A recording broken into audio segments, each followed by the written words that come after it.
Grazie Padre Brian che ci ha mostrato questo legame fortissimo e forse in qualche modo comprendiamo di più perché Papa Francesco ha voluto la canonizzazione di Madre Teresa durante questo anno della misericordia. E comprendiamo di più anche quello che è stato l'augurio del suo telegramma a questo simposio, di questa rivoluzione della tenerezza, che è veramente un nuovo sguardo alle persone attorno a noi e alla situazione del mondo, perché quando Padre Brian spiegava che la nudità non è soltanto la mancanza di vestiti, ma la mancanza di dignità, l'essere privati della dignità e quindi l'essere dimenticati, oppure che la fame non è soltanto fame di pane, o che la povertà non è soltanto povertà materiale. Cioè, questo è un altro modo con cui guardare la persona umana, con cui guardare i nostri simili.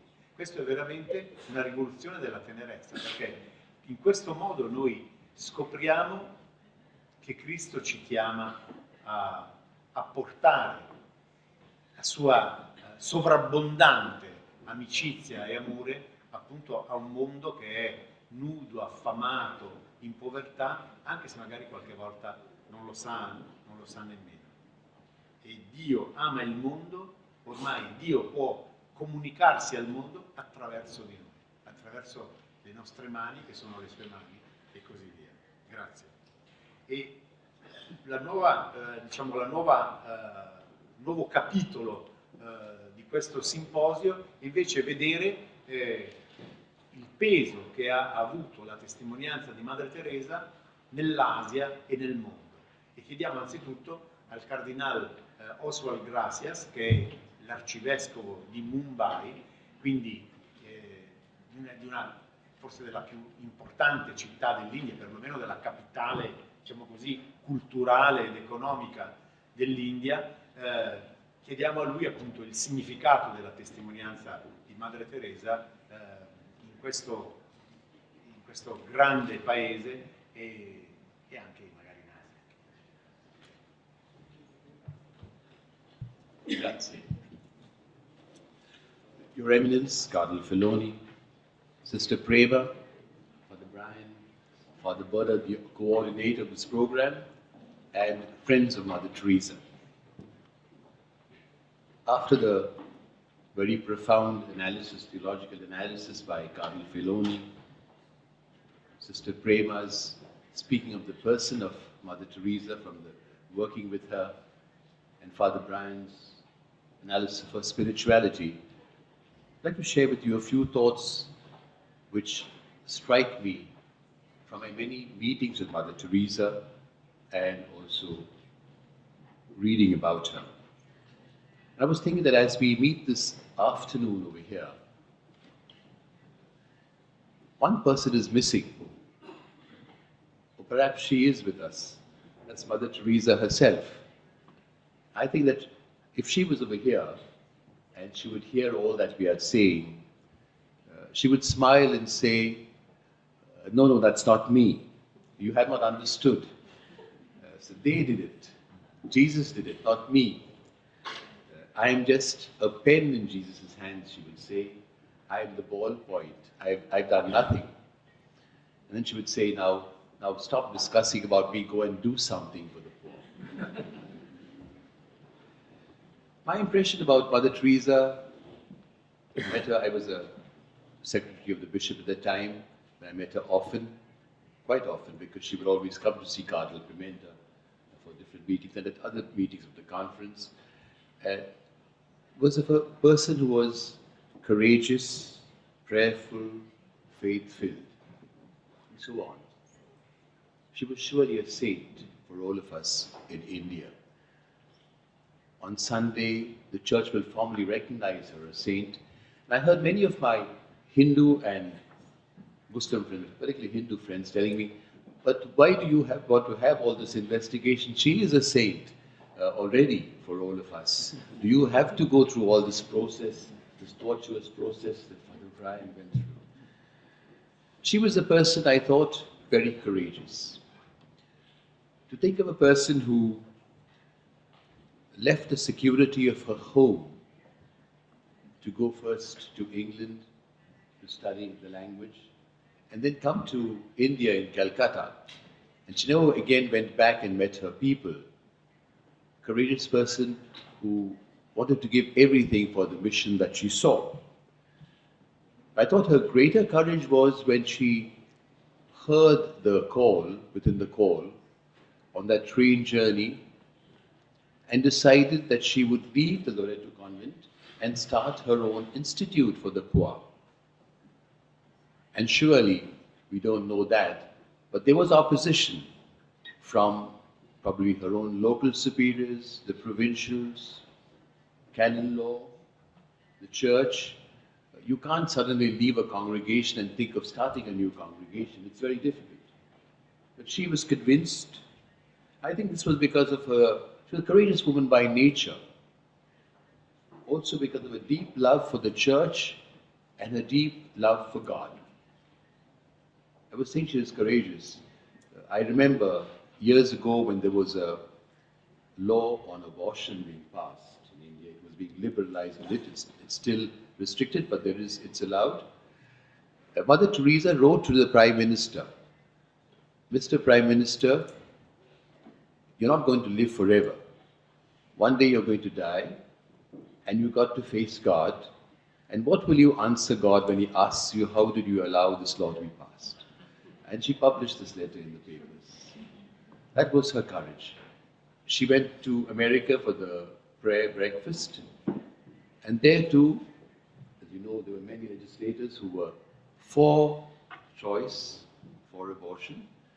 Without any hesitation, no ambiguity, she said, you want peace?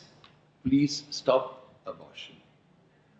You cannot allow people to kill babies, unborn babies, and still want peace. It's not possible.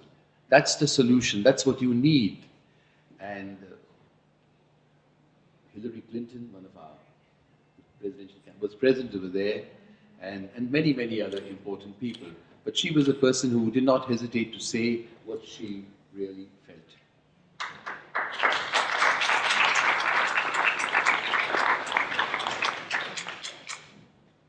I thought again, her courage was shown in her personal decision, which many of us think we have an inspiration and that God is calling us to do a particular thing.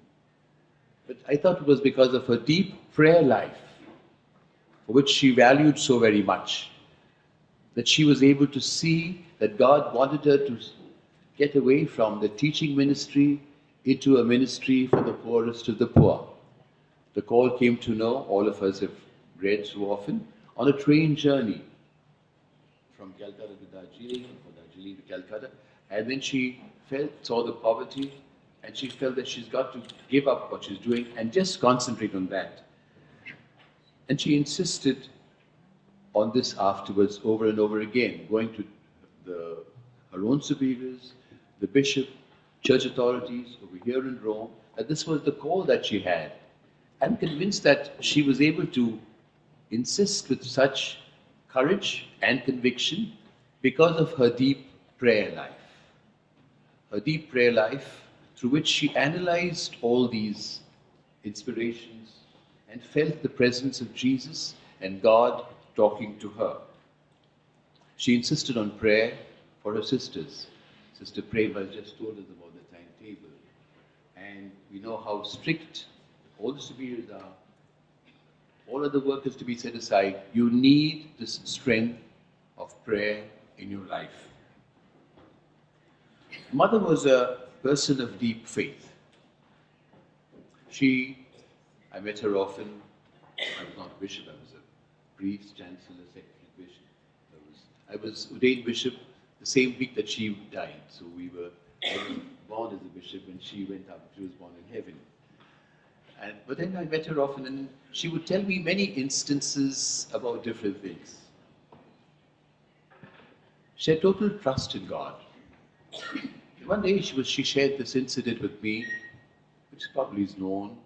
She says, Father, it was one of the first days I had just begun the Congregating Institute, and after Mass, the sisters came to me, sister in charge of the refectory, and said, Mother, what to do? There isn't sufficient food for the whole day. Mother said, what do you suggest? She said, I suggest that we give them a little breakfast, a small breakfast. We give them something more for lunch, and again a little slight dinner. Mother looked at her and said, no, all you sisters, no breakfast for you. You go to the chapel and pray, but give a full breakfast to the sisters, to the people who are poor over there. And Mother told me, Father, you won't believe it. At 11 o'clock, I didn't ask anybody, 11 o'clock that morning, a truck came outside my house. There was a wedding the previous night, and the people decided to donate lots of food for the poor people, and all that came. So they had a wedding lunch, a wedding dinner, and a sumptuous feast over there. And she said, but I was not worried. And she told me, Father, not once have my poor people ever had to miss a meal because there was nothing to give them. Not once. Because she had total faith in God. That was the person of Mother Teresa. And she didn't think it was a miracle. She took it for granted. That again, the simplicity of her faith, in which she saw God as a father. I'll give you another incident later on. She was a person who had tremendous, because of her faith, a person who had tremendous hope and was able to give hope to others also. She had, we already heard, she met people who were suffering, who had great difficulties, who were neglected, rejected. But she always gave them the hope of joy, the hope of love, the hope of God, by her person, by her deep conviction of her own person in prayer and in her faith in God, which she was able to communicate to these people who are poor. That gave them tremendous hope. She was a person who had tremendous confidence and hope in herself, Christian hope, was able to communicate it to others.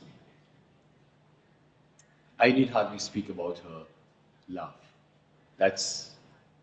Everybody knows that. She's an icon of love, a symbol of love. And she's spoken often, we already heard that love is not just to be given to those who are poor materially, but love also to those who are poor in different ways. And she kept on saying that. Loneliness is the greatest love, the greatest poverty, she would say. Pope Francis has repeatedly been telling us in this year of mercy that we must have eyes to see, a heart to feel, and hands to reach out to people who need help. Mother had this to a very refined extent. She developed this quality, God had given her this quality tremendously. And there are so many instances. I remember once, there was a hospital, she was collaborating at the Vellapalli convent in a hospital in Nanavati run by a trust, not a Catholic trust, it's a non-Catholic, a Hindu trust, a very nice hospital. And the doctors wanted to tie up some link of the Mother Teresa sisters working with them for some project.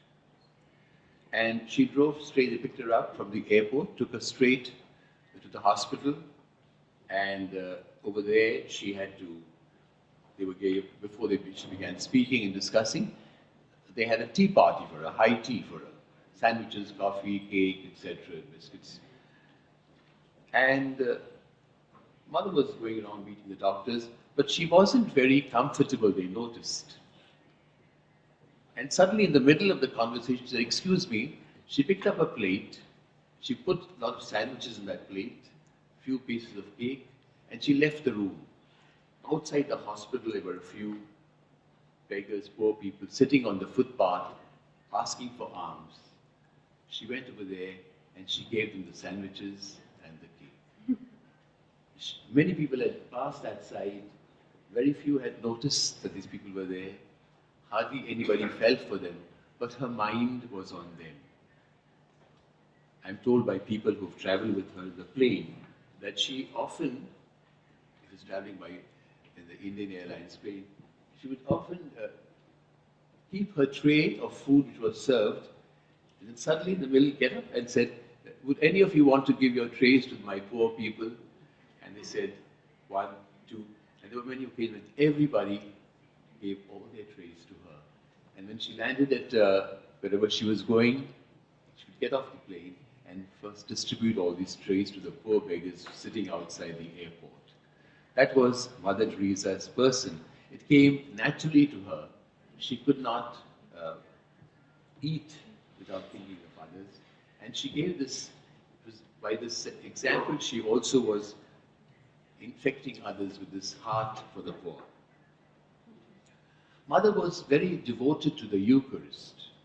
She insists on her sisters having a holy hour every day for the Eucharist.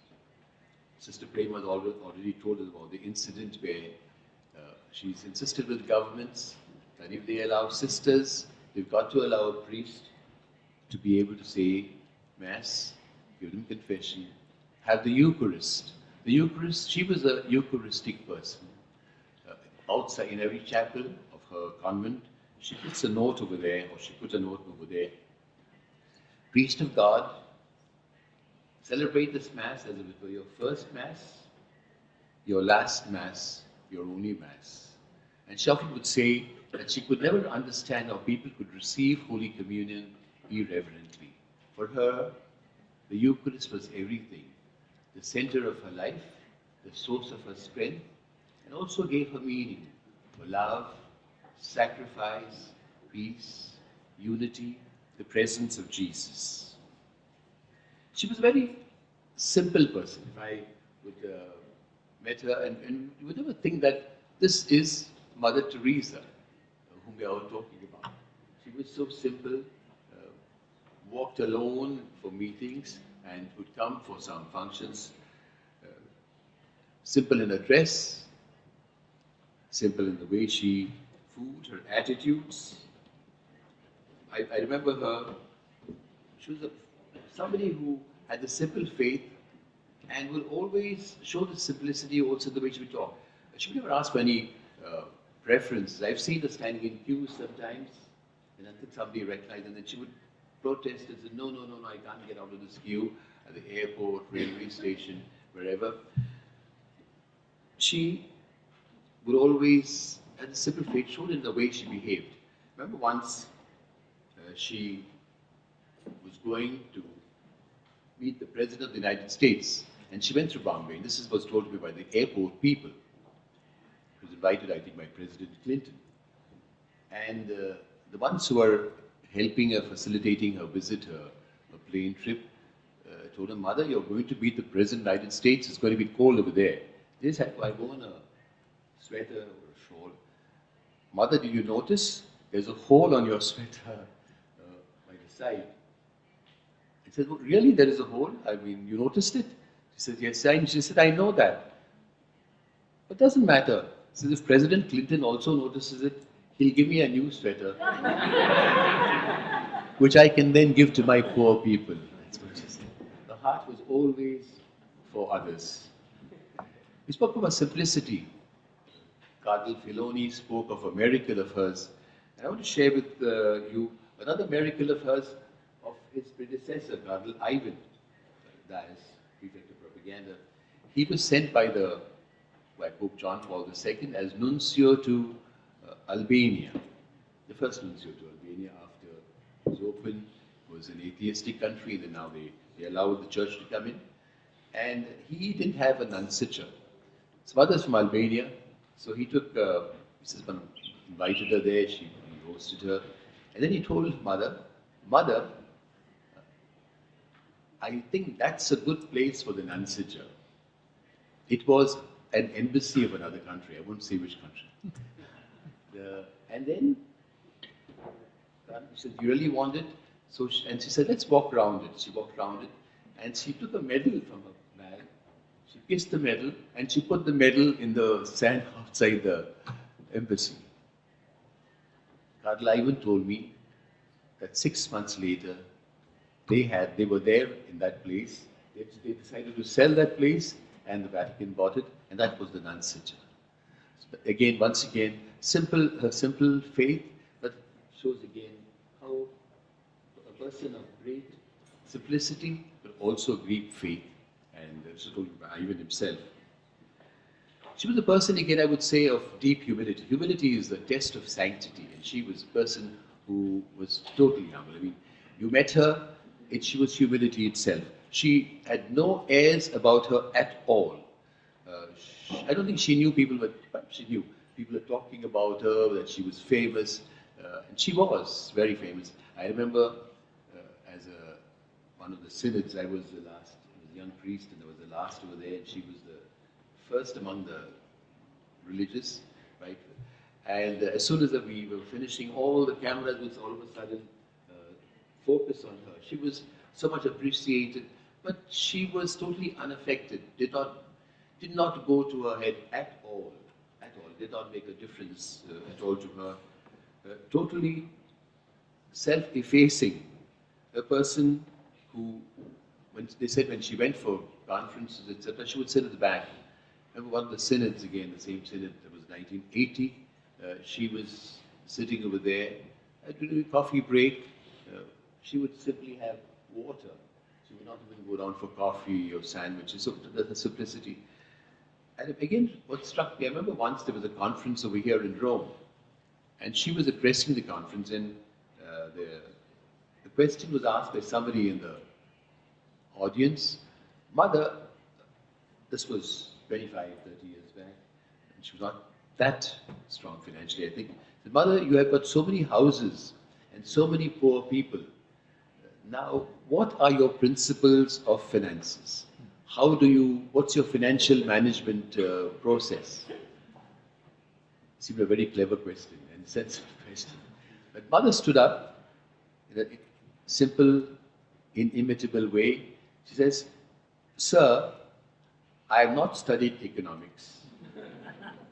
I have not studied finance. All I have studied is the Bible. And in the Bible, it is said that the Father cares for you. God cares for the birds in the air. He knows the hairs on your head. Now, if that's said in the Bible, why should I worry about my poor? God will take care of my poor. And I want to say that everybody in the audience stood up and gave her a standing ovation. She was so simple, so direct, so convinced, and also was true. That was how she was effective. But Mother also had her cross, and she was a person who carried her cross.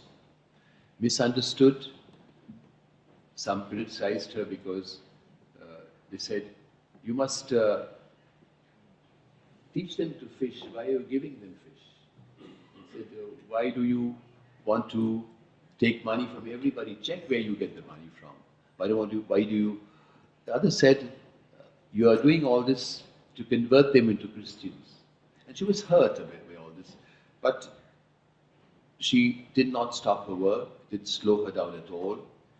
And we know from her biographers that she went through a dark night of the soul, where she did not feel the presence of Jesus. All this work she was doing might seem pleasant if she had the emotional satisfaction of knowing that she was doing God's work, the charism of really feeling God's presence, but she often had a dark night and she could not feel God's presence. In spite of it, because of her faith, her commitment, and then finally she says, I realize this suffering I'm having is just a tiny bit of the suffering Jesus must have had when he came and he felt rejected. And so she accepted even her dark night of the soul.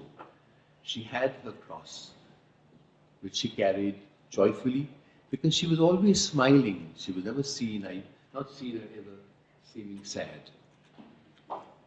I think that Mother today was a Pope Francis before Pope Francis. Because what she did, exactly what Pope Francis is telling us to do today. Mercy and compassion. She was a great devotee of Pope John Paul II and vice versa.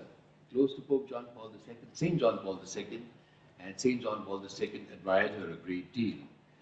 I quote from St. John Paul II at her beatification, his homily. His homily, he said, Mother Teresa an icon of the Good Samaritan, went everywhere to serve Christ in the poorest of the poor. She proclaimed the gospel, living her life as a total gift to the poor. At the same time, she was steeped in prayer, a great servant of the poor, of the church, and of the whole world. Her life is a testimony to the dignity and the privilege of the humble service. She had chosen to be not just the least, but to be the servant of the least. As a real mother to the poor, she bent down to those suffering various forms of poverty. Her greatness, said St. John Paul II, lay in her ability to give without counting the cost, to give until it hurts. She also was a person who showed mercy and compassion, and I think I would like to, even Pope Francis has quoted her when he was called, I think it was in the interview, when he was coming from Greece, from the island back to Rome, and they asked him, what difference will this make to people? And she said, and Pope Francis said,